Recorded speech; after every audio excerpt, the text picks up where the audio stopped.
Episode 2. After being admitted into the school, it turned out that Prince Jātaka was the most senior of all the princes and students studying there. He was also smart, diligent, and the most determined in his studies, quickly being able to master all 18 subjects, completing his studies to graduate before everyone else within the space of only a few years. Since he had graduated before the others, the master requested that he stay on to advise the other students in his class still to graduate. Prince Jātaka agreed readily, especially because he wanted to wait for his friend Brahmadatta to complete his studies so that they could be traveling companions on the return journey. Jātaka was thus not only a close friend to Brahmadatta, but also tutored him in his studies. Brahmadatta came to respect Jātaka like one of his teachers. In the end, when all the students in the same class had completed their studies and graduated, they received the master's permission to return to their respective kingdoms. They all bade their master farewell according to the custom and set off home together. At the gates of Taxila, which was the parting of ways, as the eldest, Prince Jātaka exhorted the others with a farewell speech, saying, "We left our kingdoms to study. At this time we have learned all the subjects we intended to. Our parents are waiting with hope and anxiety to see our success. They will be happy to see us return with success. For those of you who are sons of kings or governors, may you behave so that your parents can trust you. And may you display the skills which you have learned, so that everyone can accept that you are capable of ruling your kingdom. For those of you who take the throne, I have an additional request of you." Then he asked, "What do you want of us, Jātaka?" "Observe the 8 precepts every full and new moon day without exception, and never take the lives of others, no matter what may happen. This is all I ask.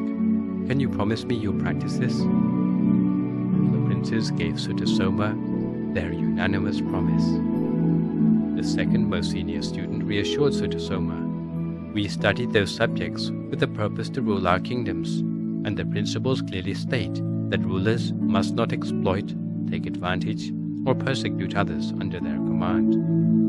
We need to have compassion for our people and bring them benefit. We will not forget this." "It is good that you still remember," said Jātaka. "I just wanted to keep these teachings fresh in your minds. I wish everyone fortune. In the future, if anything happens, let us keep in touch. Let us work together if ever the need arises." Then they waved each other goodbye and went their separate ways. When they reached their kingdoms, many of them were rewarded with the throne of the land by their parents. Others became governors of their towns. Each of them kept in touch with Prince Jātaka by messenger. Prince Jātaka himself was crowned king of Indapata by his father King Kauravayu. Prince Brahmadatta was crowned king of Benares and kept in touch with King Jātaka too.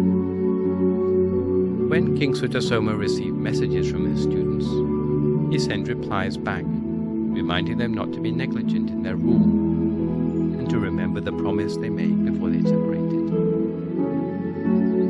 When Prince Brahmadatta took the throne, he ruled his kingdom in peace. When he became older, he had many princes and princesses. Also, he always observed the 8 precepts every new and full moon day, but he could not bear a meal without meat. All his meals needed to include meat, otherwise he had no appetite. The cook knew the king's preference for meat, because on the new and full moon days no one sold meat, because they refrained from killing animals. The cook solved the problem by setting meat aside the day before, to use on the new and full moon days. The cook was therefore beloved by the king.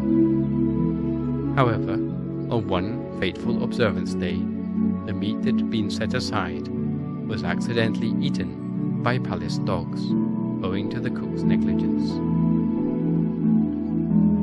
When he found out, The cook rushed out to buy meat at the market.